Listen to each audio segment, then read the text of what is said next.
So, welcome to next coffee with, and today is a very special coffee. Why? Because first of all, I'm with the first woman who takes part in in the series A Coffee with. She's Andreea Butucariu, and second because it's also the first person who belongs to the music management world. So, hello, Andreea. Nice to meet you. I'd like to start by letting the world know who Andreea Butucariu is. So, you are originally from Romania, I guess. My family, yeah.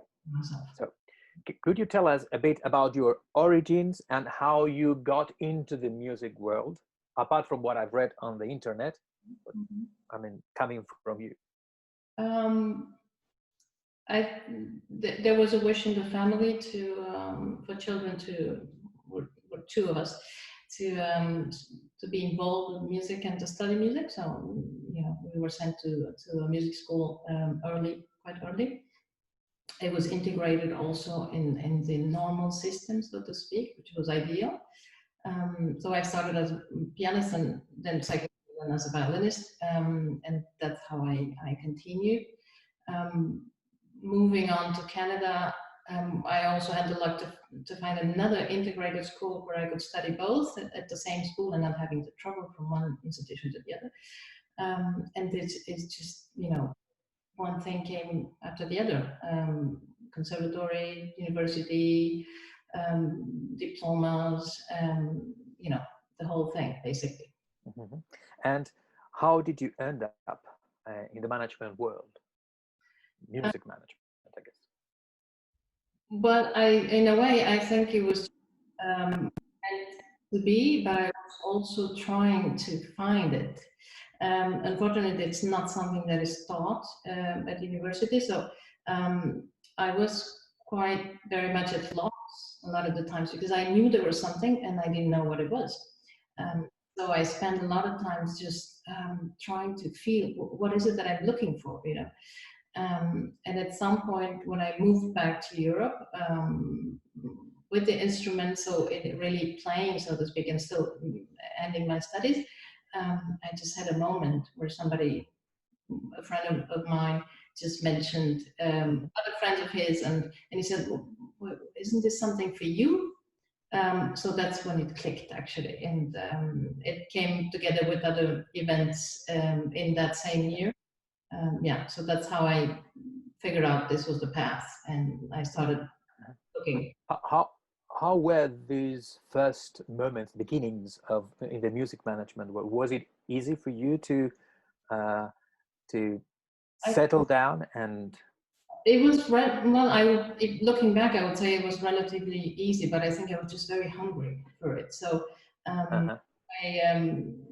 I just couldn't live without finding a way to get into it. So it took me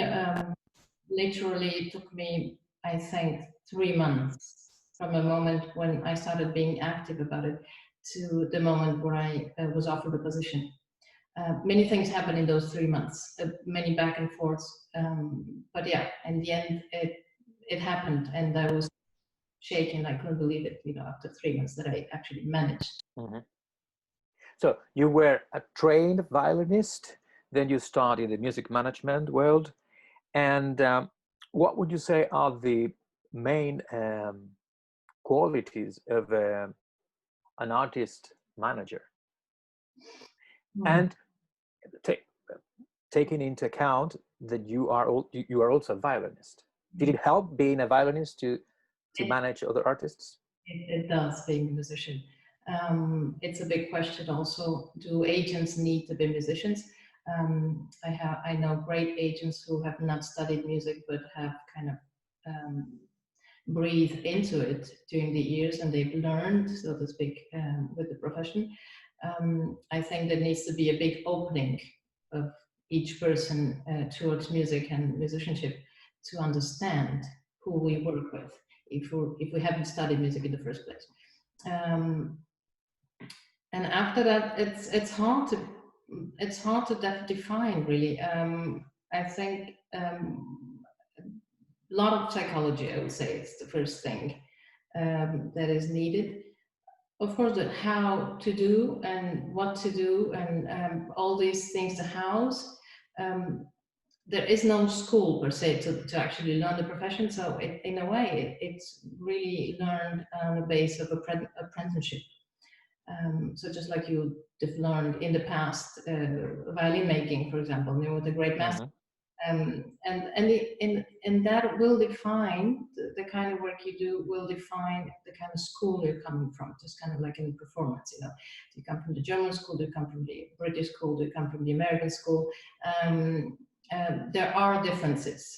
The goal is similar, but there are differences, and I would say in the way we think, we react, tactic. Yeah. Right. And at a certain point in your life, you come to Spain. And how do you think the music life has evolved in Spain in the last 8 to 10 years? I haven't been here that long, so I can't really comment on such a long period. But I would say actually it's been a very positive period of time, and things have kind of rebuilt. Trust has rebuilt, I guess, in a way after the crisis. Now we have another one, so we're going to go back to zero and Correct. work maybe in the same values we had to work a few years ago here in Spain. But I think in a way it's even the first crisis was a very positive thing, and it also allowed it allowed Spanish artists, Spanish musicians, interpreters to come forward, and I think this for me probably the most positive thing that happened in the after the crisis. Now we have a different crisis, but it would also affect very much the music business and the music world. And I do hope, I actually very much hope so, that not only Spain but other countries as well will start look at things a bit more nationally again, because it's something that we have lost tremendously in the last 15, 20 years. Right. And now for the artists, musicians who are listening to us, when you start with to work with an artist, a new artist, not a one that is consolidated already, what qualities do you pay attention to when you work with that person? It's an encounter really, like many other things in life. So artists look, for sure they get a lot of no's, for sure they get a lot of no answers when they're looking, and at some point you just have an encounter. It can be at a concert, it can be through somebody else, it can be through another artist, kind of like a recommendation. It can be through a senior artist who recommends a younger one. There is no method per se. So that first encounter needs to happen, and from then on, there's a discussion going on where you look at the past, you look and see, could I do something with? Could I start something? Is it late enough in that artist's career, so to speak, path? Not career, because career is not yet the word at the very beginning. Do I have enough material to start building something? Because if I don't, then I would say to the artist, you know what, wait a couple of years, continue doing what you're doing. I think it's great. I think you can look at this.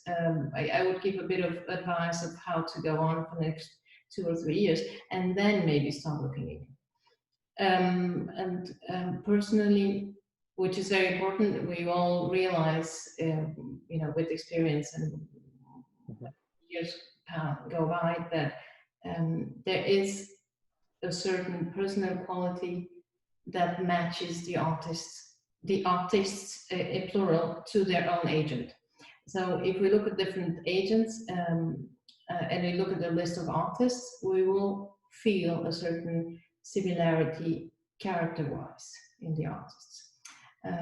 So yeah, I think because we're all human and we connect in a different way, and somebody will look for mystery, another person would look for practicality, another person would look for a sense of humor. I don't know, whatever, you know, you name it. In a way, we're all human differently, but there is a certain line, I guess, that we can follow, you know. And when we talk about young musicians who start a career as a concertist, how long does it take for them to start seeing a result when they have an agent, a musical agent? It takes quite a bit, much more than I think young artists are able to process and even accept, I would say. Process is probably a better word. In general, it can take up to 5 years.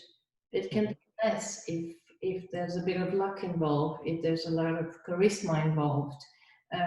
You know, if the artist himself herself pulls very much, if that motor, that artistic motor and that charisma motor is so strong that it pulls, then it can take less, because you can really react. An agent would react much faster than the artist itself would do professionally, and so then things can really pick up. Yeah.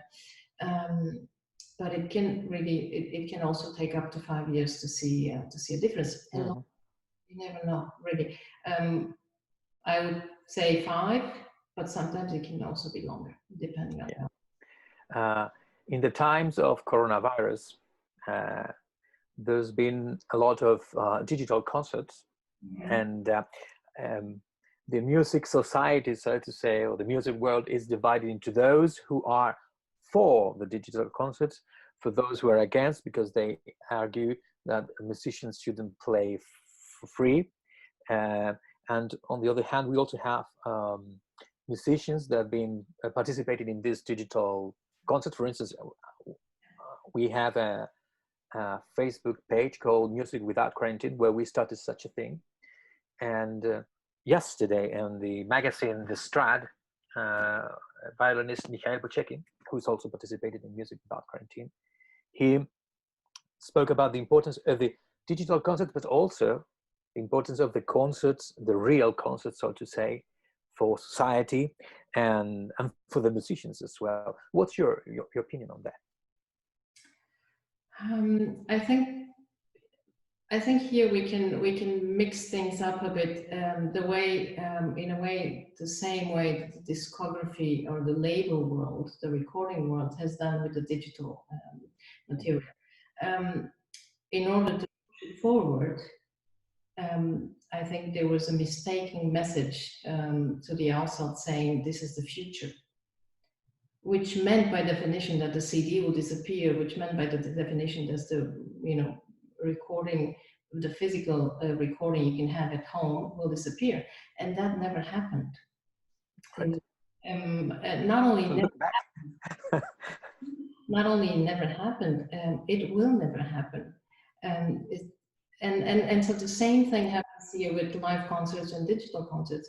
We already had tons of many websites with digital material. There is no need, in a way, for new material. You know, if somebody has the urge to do it because yes, they have 3-4 months at home and it's part of their artistic development to do it, I think it's perfectly okay, and it's just fantastic. But it's not something we need to do instead, which is what happened right after the coronavirus created the crisis in the concert world. Yeah. All of a sudden, there was an urge to replace it, and I think for me that is not the right way to look at it. Yeah. So you can't replace the concert world. Yeah. Talking about now live concerts in auditoriums or music halls after the confinement, how and for how long do you think is it going to change live concerts? If the music world is going to change, I think it would be weird if it didn't, because this crisis, let's call it crisis, it was a break. It's earth shattering, really. I think it's the result of us all not doing the right things, or you know, of everything Mhm. past. And so at some point, it's just like, you know, it just broke. The tension was just too much, and so now we have, in a way, yes, we will have a new beginning. We do, you know, it's that question about challenge or opportunity. There is no opportunity without the challenge. So they're both, yes. And in a way, I don't think it will change in a new, unexpected way, because in a way, nothing does. We're always kind of reliving in the history of humanity things differently according to our own era and century. But there are certain, you know, just like fashion, things keep coming back, differently improved. Mhm. And I hope we will learn a lot of things, you know, after this. And yeah, I hope So my um, hopes about how, but that's different. let's say then that the pandemic affects the music management in somehow. Uh, but for instance, I know there are the big agencies, artist agencies, they have partners in different countries and they exchange artists, etc. How will these be affected? Because there's a traveling restriction. Well, hopefully it will disappear. But how do you think this is going to affect precisely you as a music manager? I think it's a bit early to say, really. Speaking of exchanging artists, this is not new from the last 5 years. I mean, this has been done for quite a while. It started really in the times when there were no agency, but there were big promoters who later became agencies. These impresarios, Mhm. they were already exchanging artists. As you know, mine goes on tour in March and yours goes on tour in June. I give you concerts in my city, you give me concerts in your city. This was already the case. I think it's actually improved from this kind of monopoly, you know, afterwards, with the amount of agencies and artists that we have present on the music market. Things have become much fairer in a way, you know. Many more people have opportunities, not just a Yeah. few. Um, how it will change, I do think it's a bit early still. Um, it's a system, it's an ecosystem. So we depend on flying, we depend on many things. And yes, there will be cuts, you know, financial cuts. There will be tours disappearing because they will probably not be able to fly. If this is only true for next season, not for the season after, we don't know. I think Mhm. it's not just the music world. Now we are really part of the planet Earth ecosystem that crashed. So all that has to be rebuilt together in balance. So it's yeah, I would say it's a bit early yet. Talking about changes, and you also mentioned that before when you were speaking about cities who would disappear. Well, that people said they would disappear, but they're still there.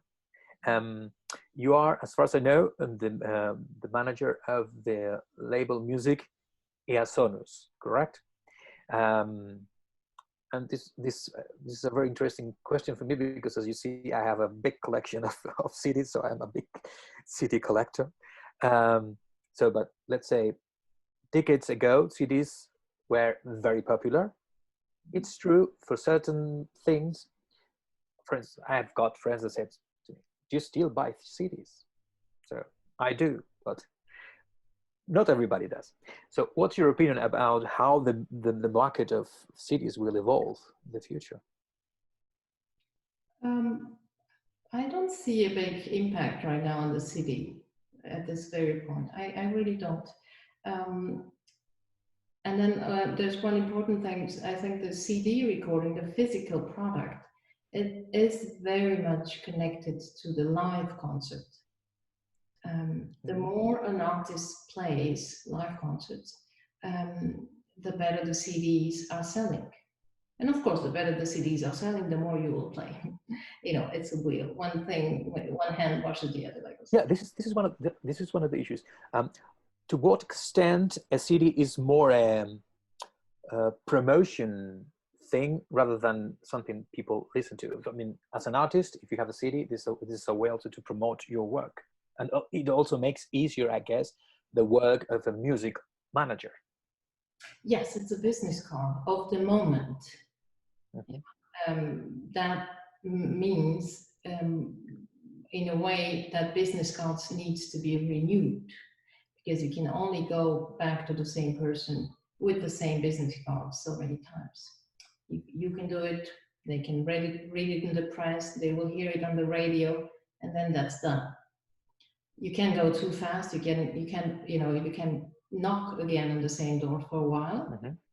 Too much, we can't take in as much. So, but there is a kind of golden rule for the artists to come up with a new CD between 12 and 18 months at a time. Because we need to, a CD is a way to be present online and in the press, in the written press, and in the radios. So that gets to promoters. So that is, for a younger artist, that is the main, the main purpose of having a CD. Of course, it's also part of the artistic development. Yeah. And that will be seen 15 years later, what CD of this artist, of this major artist who's made it to a 50 years career. It's very interesting to look back, actually, very, very interesting. Yeah. Yeah. You're still young, although you have a long career in the music management world. But when you look back, what have you learned from your mistakes, if you made mistakes in the past? What would you have changed now that you have the experience that you say, oh, that was something really, that was crazy. I wouldn't do that again. Yeah. Now it gets personal. You know that, right? Well, I think all of us, when we get older, we hopefully grow up also in that. And there is a certain tranquility that comes into place. We do tend to want to go fast when we're younger. And it's not only about going fast, it's also reacting fast, or reacting on a moment's feeling. And I think from the beginning I've learned, so to speak, in this profession, to just sleep on it, basically, sleep on it, and then go back and see. And this was never really an issue with promoters, but with artists, it's a big learning process, because it's so much more personal. The relationship with artists is very personal. It gets very personal, sometimes too personal. It depends really on every artist. So to manage this relationship, to keep it fluid, knowing that we are all humans and we'll all make mistakes, and to be able to go over these mistakes and just grow together, it's something that you learn with time. Yes, it's when you're younger, you would say, "Oh, I've had enough of this. I don't want this." Yeah. But when you're older, you say, "Well, this is a phase. Let's go on. Nothing stays." Yeah. Right. One of the sections I have in this series of A Coffee With is a section where we speak about books, the books my guests read. In your case, if you would have to recommend any books, not precisely about music, any books you like, which one? What are your the latest books you've read? I think it's so personal. Books are really, it's not only very personal, but it's also, who are you today? I have books that are very dear to me, like 20 years old, and I don't know you. go back to reading because it's just like naming that person 20 years ago.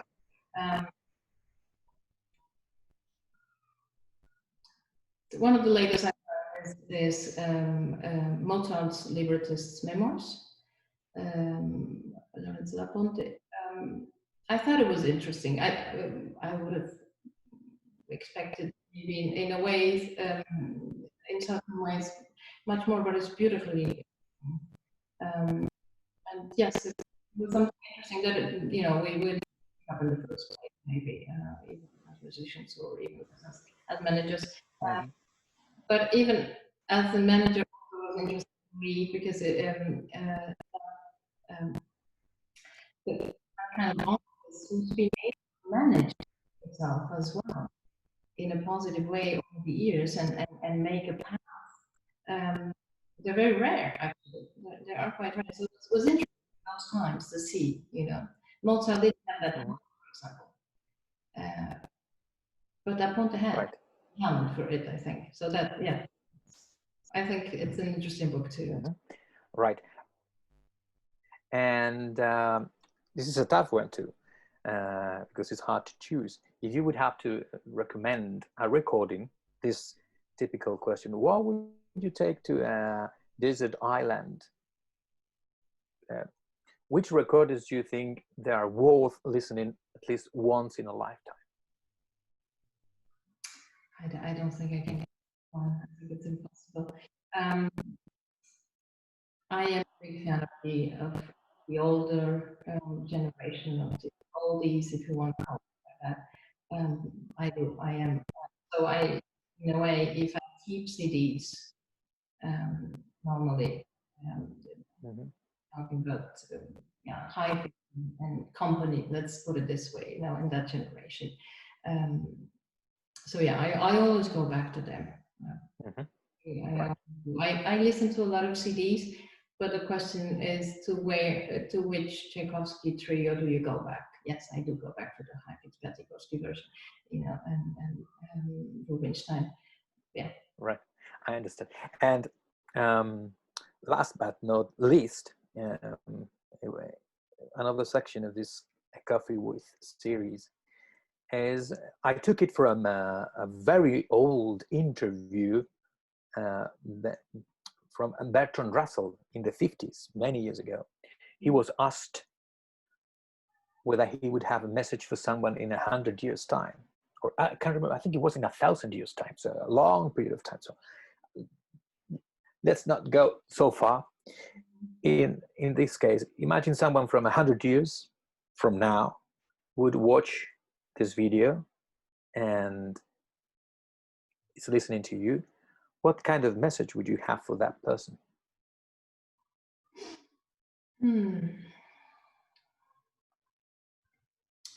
Well, I would say no matter,